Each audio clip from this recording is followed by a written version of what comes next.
Um motorista com mais de 30 anos de experiência profissional recebe a tarefa de transportar 20 toneladas de vodka para uma cidade a 2.400 quilômetros de distância.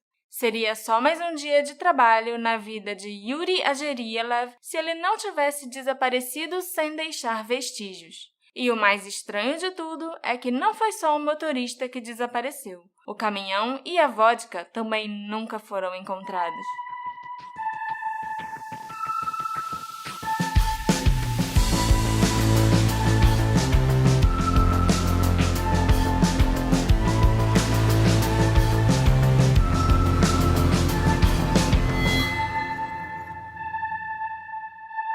Olá, assistentes queridos! Bem-vindos a mais um episódio do Detetive do Sofá. Eu sou a sua host, Marcela Souza, e hoje nós vamos viajar para a Rússia novamente.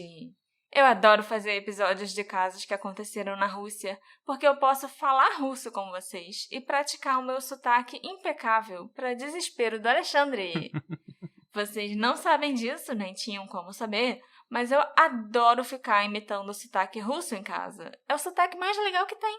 Então, ele sofre com uma noiva que resolve fingir que fala russo do nada, a qualquer hora do dia ou da noite. Привет, Alexander Mayeliubov. Oi, Marcela. Tudo bem com você? Tudo ótimo. Eu tô muito ansioso pra esse caso, porque, sei. pra variar um pouquinho, não é mais um caso de uma mulher se dando mal. Então, acho que vai ser um pouquinho mais light pra gente desintoxicar esses casos mais densos, mais pesados que a gente tem fazendo. Eu concordo plenamente. E lembrando que se vocês estiverem escutando a gente pela Aurelo, vocês vão estar dando uma forcinha pra gente. Então, quem já tá escutando, muito obrigado. Mas quem não tiver, vê se baixa lá o aplicativo e escuta a gente pela Aurelo. Isso aí, ajuda a gente a conseguir uma mega oferta. Uhul! O episódio passado, sobre a família Soder, realmente foi muito denso e muito cheio de informações. Além de ter sido um episódio muito grande sobre um caso muito famoso e que era um pouquinho pesado, né? Afinal, a gente falou do desaparecimento e possível morte de 5 crianças. E o episódio da semana que vem, que eu já estou preparando aqui, também vai ser um episódio mais pesado, pelo menos para mim, porque a gente vai falar de alguns assuntos que mexem um pouco comigo. Então, essa semana eu resolvi fazer um episódio mais leve e divertido, falando russo sobre um caso que não é nem um pouco conhecido, mas é muito interessante e até meio engraçado. Esse episódio vai ser tão leve que a gente pode até beber enquanto a gente grava. O que você acha de tomar umas 20 toneladas de vodka, amor? Zdarovie! Porra, 20 toneladas? Aí acho que é um pouquinho demais, né? É o que está disponível por aí.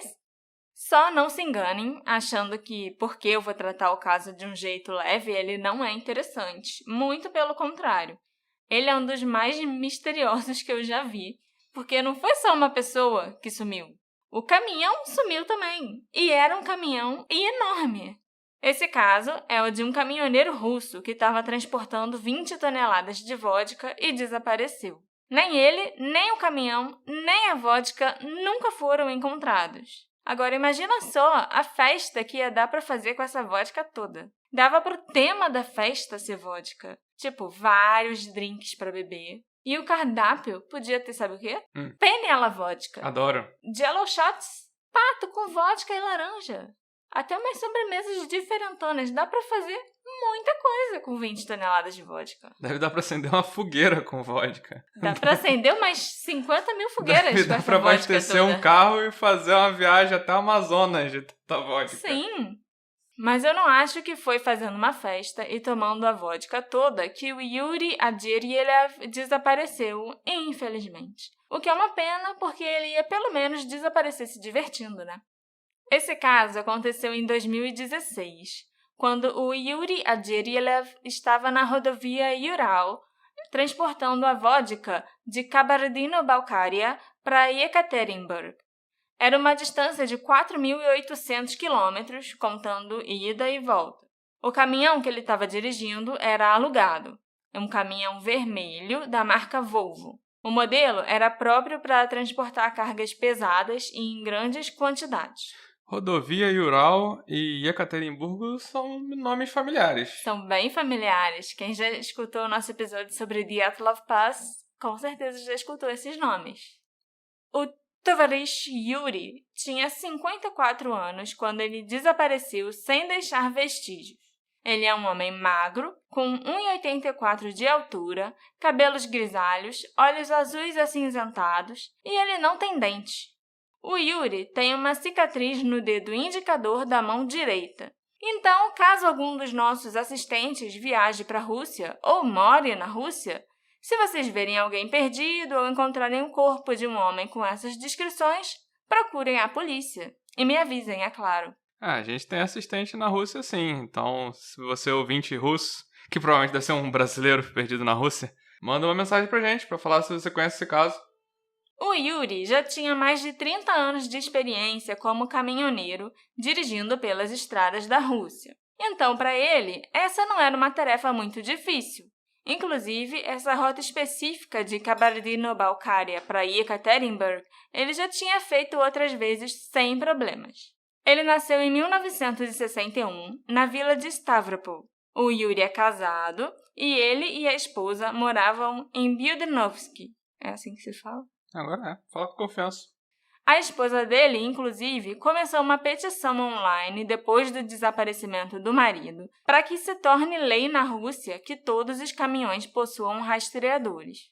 Aparentemente, por mais chocada que eu tenha ficado, não é algo tão incomum assim os caminhões sumirem no país. Então, ela conseguiu muitas assinaturas e essa petição foi encaminhada para o governo. Faz sentido, porque se tivesse algum tipo de rastreador com GPS no caminhão, o Yuri teria sido localizado a essa altura. O caminhão era de propriedade de uma mulher chamada Irina Kosteleva, e o Yuri alugou esse caminhão em 29 de fevereiro de 2016 para fazer a entrega das 20 toneladas de vodka na loja Invina, em Yekaterinburg. Foi nesse mesmo dia que ele partiu em sua jornada. O Yuri carregou o caminhão bem cedo e pegou a estrada. Nos primeiros dias de viagem, ele manteve contato com a família e em todas as paradas ele telefonava para a esposa ou para o irmão. E tudo seguiu normalmente até o dia 4 de março, quando ninguém mais conseguiu falar com ele. Quanto tempo que ia durar a viagem dele? Era para durar em torno de 4 ou 5 dias a ida e depois mais uns 4 ou 5 dias a volta, entendeu? Uhum. Por volta das 6 da manhã do dia 4, o Yuri recebeu um telefonema do irmão. Ele chegou a atender, mas explicou que estava passando por um trecho muito complicado da estrada, que estava muito escorregadio e ele não podia falar. A ligação também estava bem ruim, segundo o irmão do Yuri, então os dois ficaram de se falar mais tarde e desligaram. Foi depois disso que ninguém conseguiu falar mais com ele. As chamadas iam direto para a caixa postal porque o celular estava desligado ou fora de área. O empregador, que tinha contratado o Yuri para fazer o transporte da vodka, e os parentes do Yuri suspeitaram que tinha alguma coisa errada e que podia ter acontecido alguma coisa com ele na tarde do próprio dia 4 de março. Era para ele chegar no destino e fazer a entrega por volta das 16 horas. E não só ele não chegou na loja em Vina, como ninguém mais conseguiu entrar em contato com ele.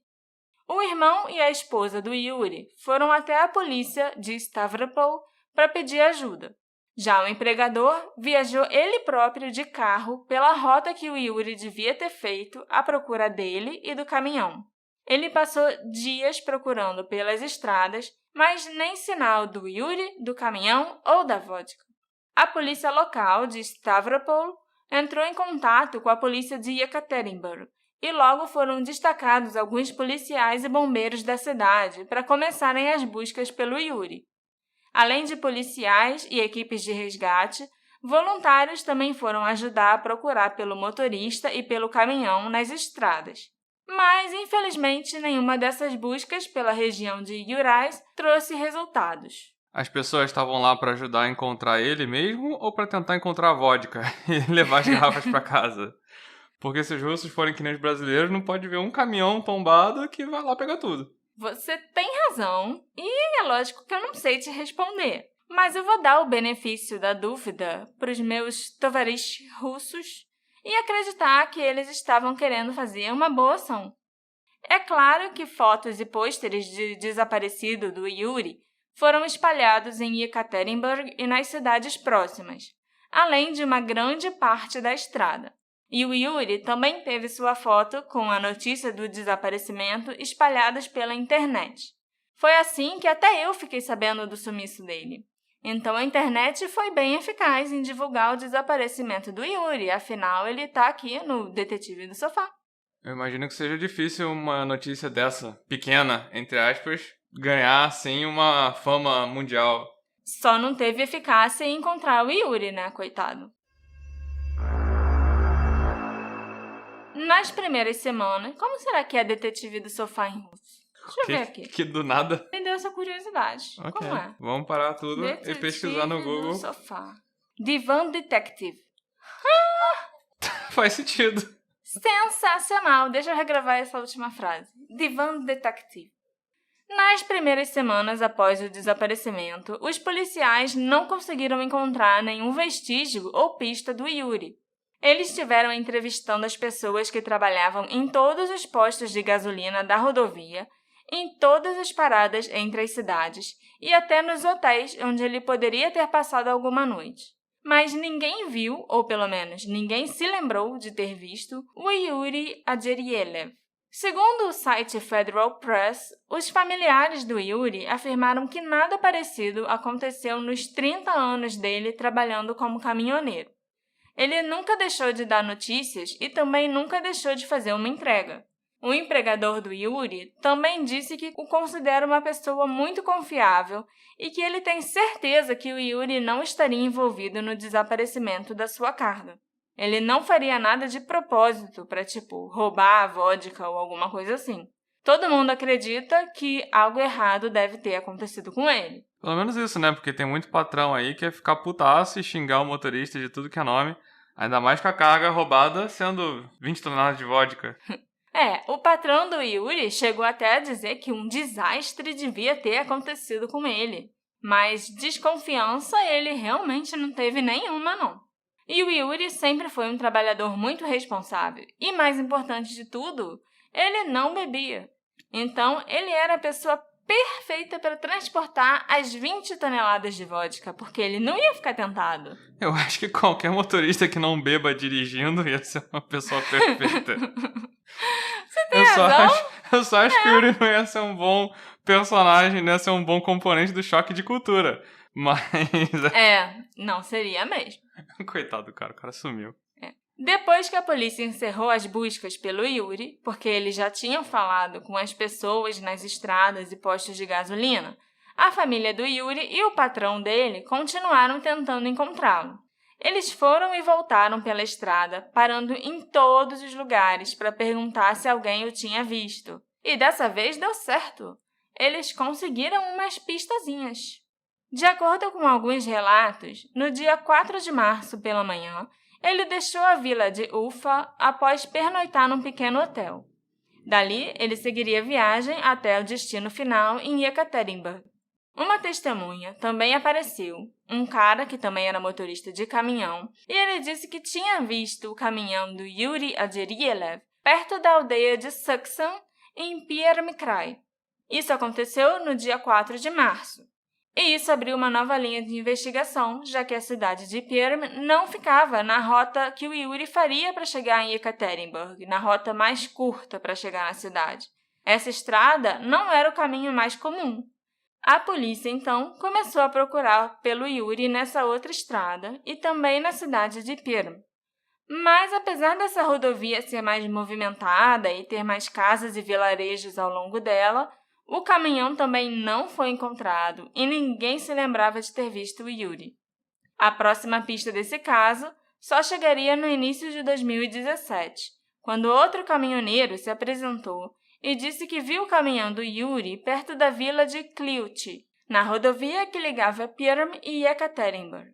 E esse caminhoneiro, inclusive, afirmou que ele viu o caminhão abandonado, sem o motorista. Mas isso já foi quanto tempo depois que ele sumiu? Cerca de 1 ano depois, mais ou menos. Foi no início de 2017. E a gente tem certeza que era o caminhão do Yuri? Esse caminhoneiro disse que ele reconheceu o caminhão quando viu a foto na internet.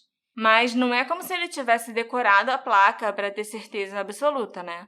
Então, assim, certeza, não dá para ter. Mas ele estava numa cidade próxima de Suxum, de onde a primeira pista veio. Tipo, saindo de Suxum e indo em direção a Yekaterinburg, a próxima vila ou cidadezinha é essa de Kliuch. Então, eu acho que dá pra gente acreditar que era o caminhão dele, sim. A gente, então, chega à conclusão que, provavelmente, em algum lugar nessa estrada entre Suxum e Yekaterinburg, um problema aconteceu. Mas que raio de problema foi esse que sumiu com o caminhão, o homem e a vodka? Parece início de piada isso, né? O russo, o caminhão e a vodka. Eu encontrei online, por algum milagre, a dona do caminhão, a Irina Kosteleva, e ela fala inglês com um sotaque russo magnífico e impecável. Eu perguntei para a Irina o que ela podia me falar sobre esse caso, o Yuri, e o que ela acha que pode ter acontecido com ele. Ela disse o seguinte: Tovarish Marcela. Peraí, ela não falou do Tovarish Marcela. Dá licença, na minha cabeça ela falou. Ok.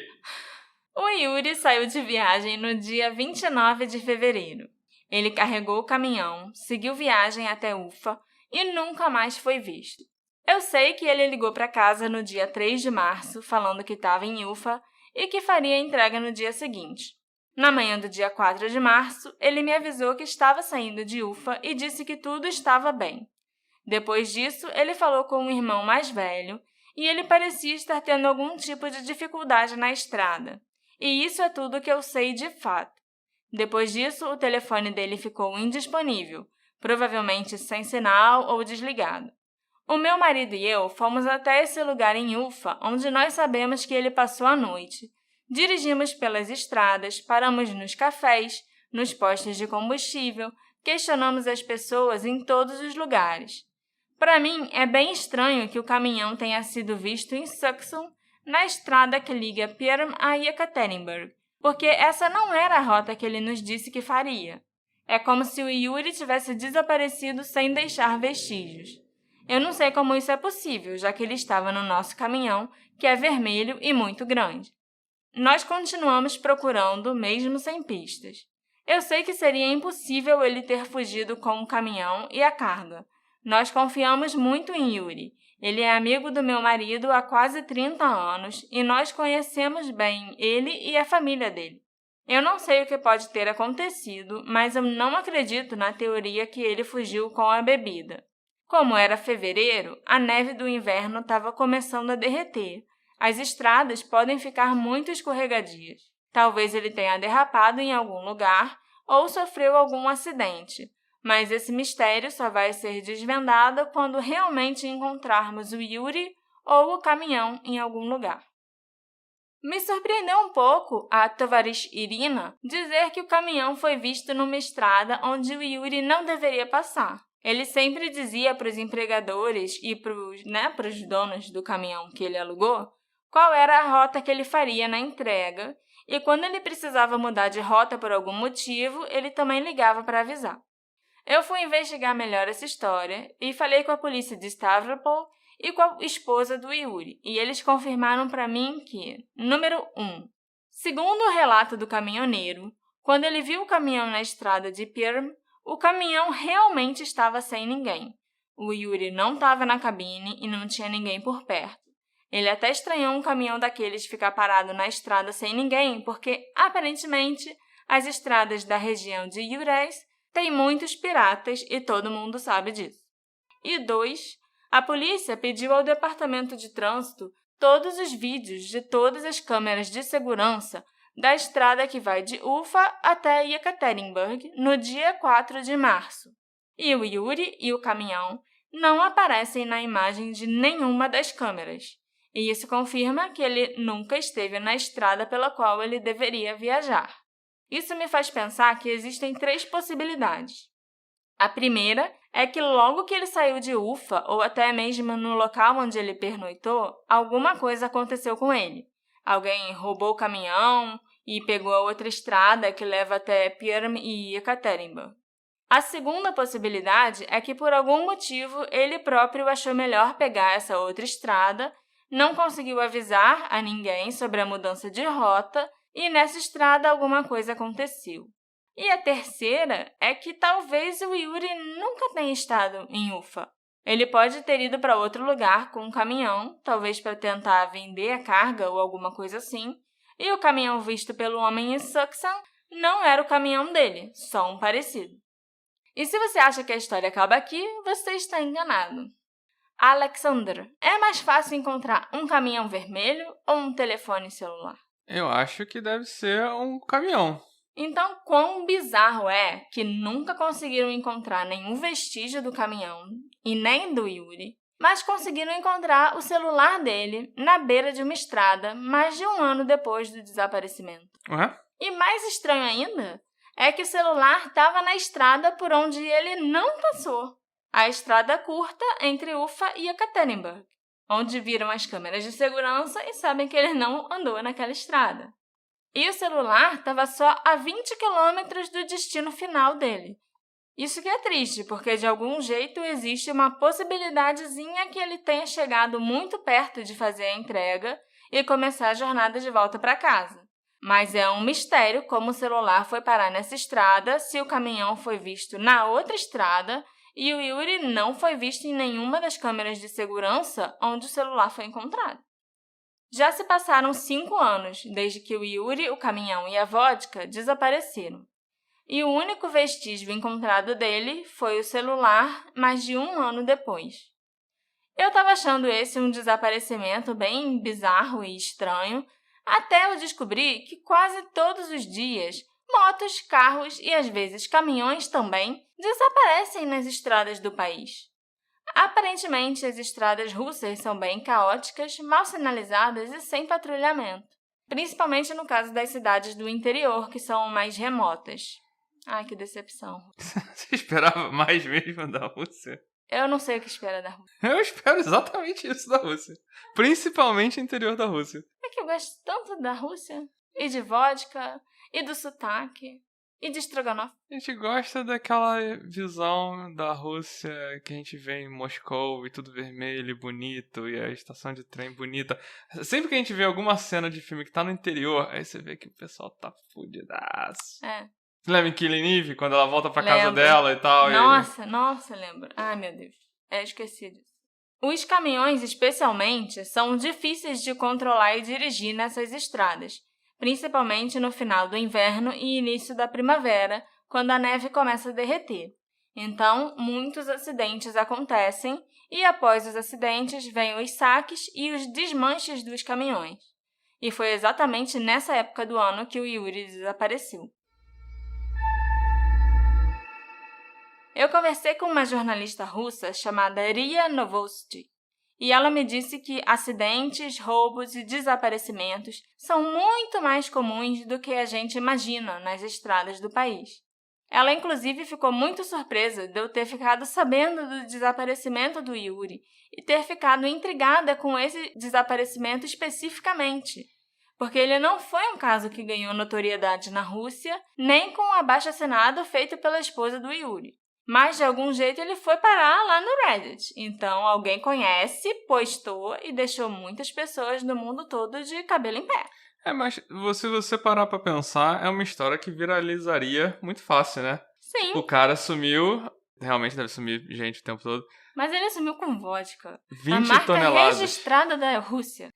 A Ria me disse que, pelo fato da Rússia ainda ser um país bem fechado e ter uma mídia muito controlada pelo governo, é incomum que o resto do mundo fique sabendo quando algo assim acontece.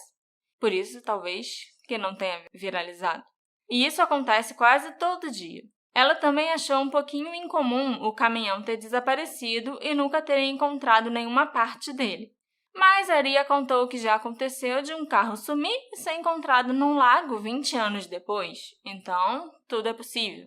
E já que o caso do Yuri não era tão famoso ou tão bizarro para a Ria, eu pedi para ela me dizer, então, quais são os casos russos mais misteriosos que ela conhece de desaparecimentos ou até assassinatos não resolvidos. Tirando o Dyatlov Pass, é claro, porque esse já ganhou um episódio maravilhoso aqui no Divan Detective. Que a gente encontrou a verdadeira culpada. Aria me contou sobre 4 casos que são bem famosos entre a comunidade de true crime russa. O primeiro deles aconteceu em setembro de 2009, quando Irina Safonova, uma psicóloga infantil de 28 anos, desapareceu na cidade de Novosibirsk. Na noite do dia 8 de setembro, ela e seu namorado, chamado Alexander Skurikin, foram ao cinema. Depois que a sessão acabou, eles foram ver sabe o quê? Eles foram na pré-estreia russa de Bastardos Inglórios. Olha só. E depois que a sessão acabou, o Alexander deixou a Irina na entrada do prédio em que ela morava. Mas a Irina não entrou no apartamento onde o filho de 10 anos estava esperando por ela. Naquela mesma noite, uma vizinha encontrou no elevador um molho de chaves que pertenciam a Irina. No dia seguinte, parentes, voluntários e policiais organizaram uma busca. Quase toda a cidade chegou a procurar por ela, mas foi em vão. Os policiais abriram uma investigação criminal de assassinato e um dos primeiros suspeitos a ser investigado foi o namorado da Irina, é lógico. Ele passou por muitas horas de interrogatório e por um polígrafo, mas além de ter passado no teste, existiam indícios que ela poderia realmente ter estado no prédio, ali dentro do elevador. Então ninguém sabe o que aconteceu com ela e ninguém nunca foi acusado ou preso. E também não existem testemunhas para afirmar se ela realmente entrou no elevador ou se a chave foi plantada lá por alguém. O pessoal chegou a olhar os apartamentos em volta pra procurar a mulher? Eu acho que deviam ter olhado os apartamentos de todos os vizinhos, sim. Mas eu não sei. Eu sei que o carro do namorado foi apreendido e passou por buscas muito meticulosas. E segundo Aria, ele também foi submetido às, abre aspas, técnicas tradicionais de interrogatório russas. Eu não sei por que isso me causa um frio na espinha. Sim, deveria causar mesmo. Eu acho que essa é a intenção. E mesmo assim foi inocentado. Foi. Porque geralmente a galera assim Mas confessa assim, o que precisar confessar pra... mas não foi o caso. Aham. O segundo caso também aconteceu em setembro de 2009 e quem desapareceu foi uma dentista de 29 anos chamada Yana Fedorova. Ela tinha decidido passar suas férias em contato com a natureza e viajou para a pequena cidade turística de Bila Kurica. Yuna chegou na cidade, passou a primeira noite no hotel e no dia seguinte ela pegou a mochila e saiu para dar um passeio. Só que ela nunca mais apareceu. O celular da Yuna foi deixado na cama do quarto do hotel. Equipes de resgate, bombeiros e cães farejadores procuraram por ela. O Ministério de Situações de Emergência também mandou um helicóptero realizar buscas. A Yuna nunca foi encontrada. Até alguns médiums foram chamados no local pela família para tentar ajudar a encontrar a Yuna, mas não teve nem sinal dela. Essa pelo menos sumiu num passeio na natureza. É um pouquinho mais normal do que sumir dentro do elevador, né? Esse de sumir no elevador me deixou meio tenso, assim. Parece um pouco a Elisa Lam. Não, eu lembrei daquele filme argentino com o Ricardo Darín, que os filhos dele descem apostando corrida com ele. Ele desce de elevador e os filhos... descem, vamos descer de escada. Vamos ver quem chega lá embaixo primeiro. Aí ele chega lá embaixo e os filhos não chegam. Mas é um filme bem legal. O terceiro caso que a Aria me disse que é muito intrigante para ela aconteceu em novembro de 2013, quando 2 irmãos desapareceram numa aldeia na região do rio Kirov. Seriotsa, de 8 anos, e Volodya Kulakov, de 11 anos, foram dar um passeio e não voltaram. Residentes locais, voluntários, equipes de resgate e policiais vasculharam toda a área sem sucesso. Os investigadores consideraram várias possibilidades, incluindo acidente e crime. Milhares de pessoas foram entrevistadas, a aldeia e os locais próximos foram examinados centenas de vezes e nada foi esclarecido. A população local acredita que os meninos podem ter sido vítimas de um maníaco desconhecido, porque somente alguns dias antes dos 2 meninos sumirem, um médico local chamado Anatoly Galkin tinha sumido também. o Anatoly tinha ido para a floresta, onde alguns amigos estavam esperando por ele, mas ele nunca chegou no lugar onde eles tinham marcado. E, além do médico, que sumiu dias antes, teve outro desaparecimento 2 dias depois que os 2 meninos sumiram. O caçador Gennady Gromov, que estava participando ativamente das buscas pelos meninos, desapareceu. O corpo do Gennady foi encontrado 8 meses depois e não havia ferimentos ou sinais que ele tivesse sofrido algum tipo de violência.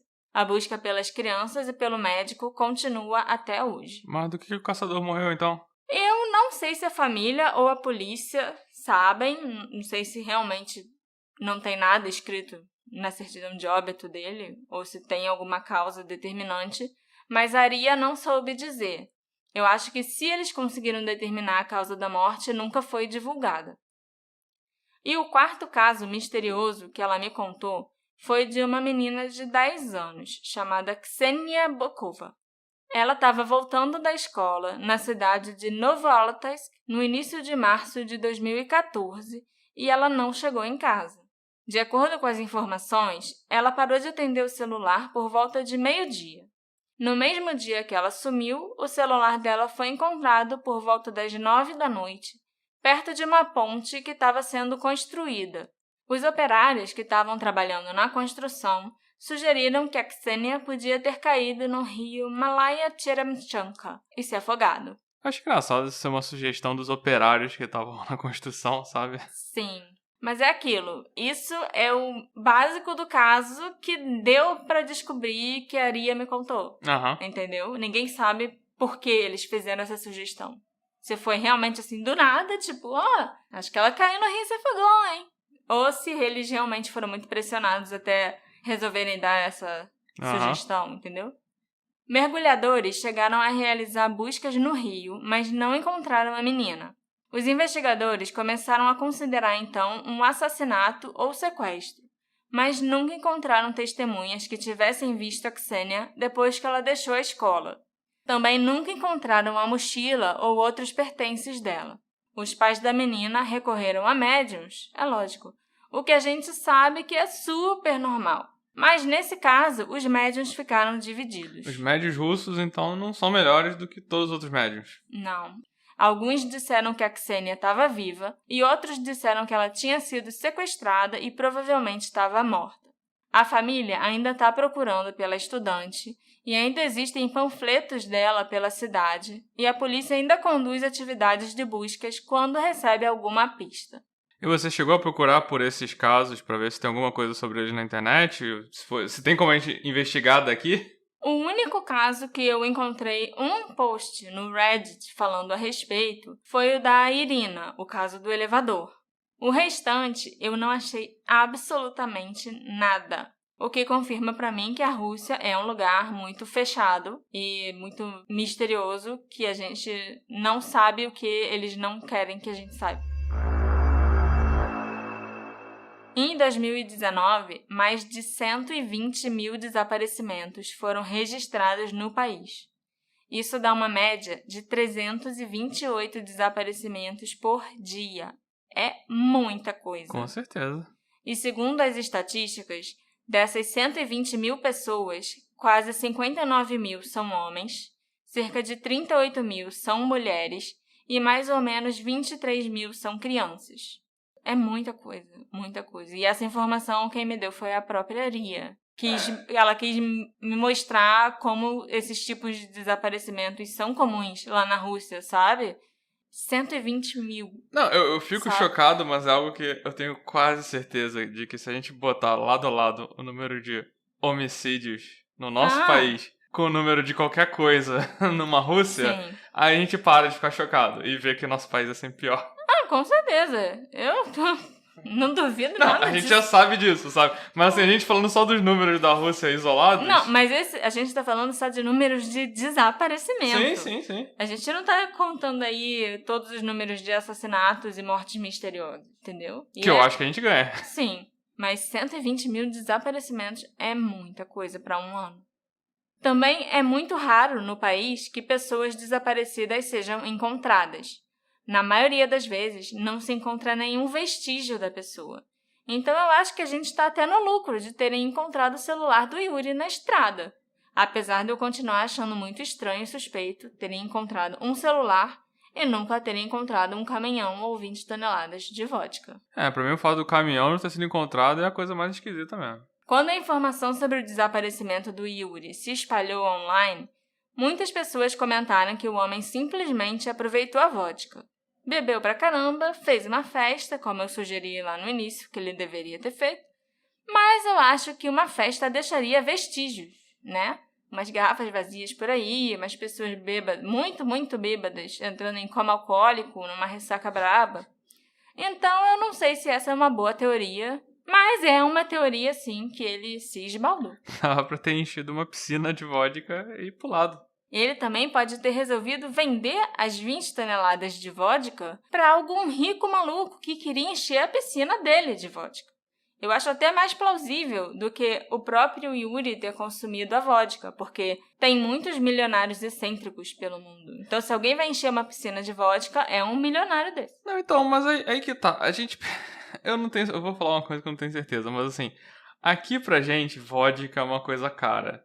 Mas a gente aqui no Brasil pensa em cachaça como uma coisa cara? Lógico que não. Então... Depende muito da cachaça. Não, sim, uma claro. cachaça de qualidade vai Mas ser cara. eu imagino que lá na Rússia, vodka é a cachaça deles. Então não é uma coisa só pra ricos. Olha, 20 toneladas é uma coisa pra rico e tal. Eu acho Mas que... se você quer encher uma piscina... Não, isso a gente falou de sacanagem. Mas vai que realmente alguém, um milionário excêntrico de Dubai, queria encher uma piscina. Ele compra, ele passa no cartão. Isso é coisa de que rico ainda faz vídeo no YouTube e bota no YouTube. É verdade, tem razão. Eu não acredito que ele fez uma festa e Ou encheu... tentou revender a vodka. Revender a vodka? Eu acho mais provável algo assim.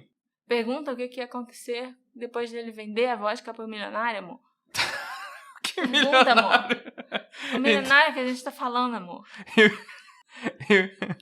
E o que teria acontecido com o Yuri depois de vender essa vodka toda? Ele fugiu? Milionário. O meu milionário excêntrico. O que tem ele? O milionário tentou matar e ofereceu emprego. Eu não acredito que eu tô falando isso. O milionário teria mandado matar ele ou dado emprego pra ele? Eu não acho que o milionário ia matar o traficante de vodka dele. Mas ele pode ter fugido com o dinheiro da venda da vodka. E aí ele tá morando sozinho, sem a mulher pra aturar, sem os filhos, sem o resto da família, num lugar muito mais maneiro do que a vila que ele morava. Já pensou? Deve ter muita gente que sonha em fazer isso. Ok. O único furo nessa teoria do milionário excêntrico que comprou a vodka... Que podia ter comprado legalmente, porque ele é milionário. É que os empregadores e os donos do caminhão dizem que isso não seria possível, porque o Yuri tinha uma reputação impecável. Inclusive, foi por isso que ele foi o escolhido para transportar essa carga valiosa.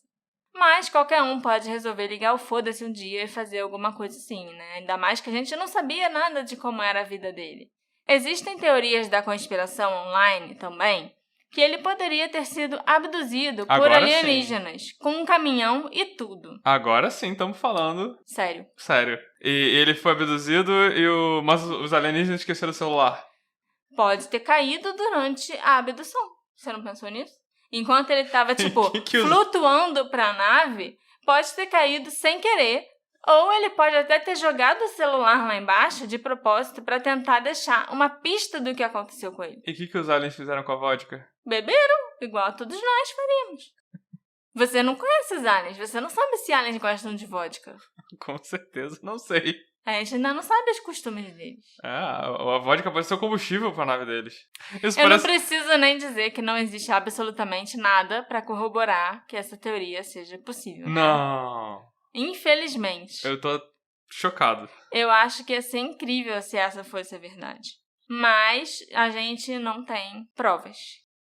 Eu tentei descobrir como são as estradas nessa região, porque já que a Aria me disse que um carro foi encontrado num lago depois de 20 anos, vai que aconteceu algum acidente ou uma derrapagem e o caminhão caiu de algum lugar. Mesmo que não seja num lago, vai que caiu num penhasco ou alguma coisa assim. Eu não sei quão difícil seria encontrar um caminhão em um lago ou num vale remoto. Eu acho que deve ser muito comum até acontecerem derrapagens nas estradas, porque a Rússia tem um clima muito severo. A gente sabe que países até já perderam a guerra porque tentaram invadir a Rússia no inverno. Então não deve ser tão absurdo um caminhão desaparecer numa estrada remota, longe da cidade, ser coberto de neve depois. Eu encontrei alguns relatos que a neve estaria com 30 metros de altura em algumas áreas quando Yuri desapareceu, principalmente próximo aos Montes Urais. E como o Alexandre bem lembrou, os Montes Urais foi onde ocorreu o incidente de Dyatlov Pass. Não nessa parte específica dos Montes Urais, porque eles têm 2.500 quilômetros de comprimento. Mas dá para a gente ter uma noção de como a neve é severa nessa região, perto do monte, quando o Yuri estava viajando por lá. Ainda mais que ele estava no final do inverno, início da primavera, quando a neve estava derretendo, o que piora muito as condições para dirigir. Eu acho essa teoria muito boa, ainda mais se a gente lembrar que se ele disse pro irmão no telefone que estava passando por um trecho complicado na estrada, que estava escorregadio, então ele pode ter tido algum problema, derrapado. Eu acho que a única outra forma do caminhão desaparecer na estrada seria se ele fosse roubado e desmontado logo depois.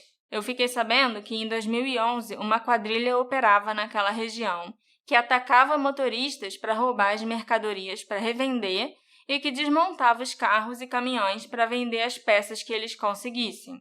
Eu não sei até quando essa quadrilha atuou, ou se eles ainda atuam, mas mesmo que não fosse essa quadrilha específica, podia ser alguma outra, já que as estradas russas são cheias de piratas. Você acha que esses bandidos teriam matado ele, enterrado? O que aconteceu com ele? Eu acho que sim, que eles podem ter matado o Yuri, ou que eles podem ter largado ele em algum lugar muito deserto, desolado e desconhecido, e ele acabou morrendo. De qualquer jeito, as coisas não ficariam bem para o Yuri se ele fosse atacado por uma dessas quadrilhas, com certeza. Agora, a questão que fica é, será que a quadrilha teria como saber qual era a mercadoria que o Yuri estava transportando? Porque se eles soubessem que era vodka, o interesse em roubar seria maior ainda. Vodka roubada é uma das coisas mais fáceis de revender na Rússia. Inclusive, os problemas de alcoolismo estão cada dia piores no país. Também existe a opção do caminhão e da carga terem sido roubados, a carga ter sido revendida e o caminhão está por aí circulando até hoje com uma placa falsa. Mas em quase todas essas teorias as coisas não ficam muito boas pro Yuri não, a não ser que ele realmente tenha vendido a vodka e fugido. Eu queria muito que a família conseguisse descobrir o que aconteceu com o Yuri e com o caminhão. Eu fiquei muito curiosa quando eu li sobre esse caso. Mas, pelo que a Aria falou, as chances dele ser encontrado ou da gente descobrir o que aconteceu são mínimas. Eu, infelizmente, acho que ele foi vítima de algum crime, que as 20 toneladas de vodka já foram vendidas e bebidas há muito tempo e que o caminhão tá por aí, ou com outra placa, ou tá já uma parte dele em cada lugar. Pode ter sido pintado também. E em qual das teorias vocês acreditam mais? Ele deu a festa do século? Ele vendeu a vodka para o milionário excêntrico e fugiu? Ele caiu de um penhasco ou dentro de um lago? Ele foi vítima de um crime? Ou a minha preferida, ele foi abduzido e o celular caiu quando ele estava flutuando? Me conta a sua teoria preferida e o que você achou desse caso nas nossas redes sociais, @detetive do sofá. Mas não se esqueça que o nome do podcast vai mudar para Divan Detective. A gente se encontra na próxima investigação. Tchau, tchau. Poca poca. Ai, meu Deus. Divan Detective. Esse nome é sensacional.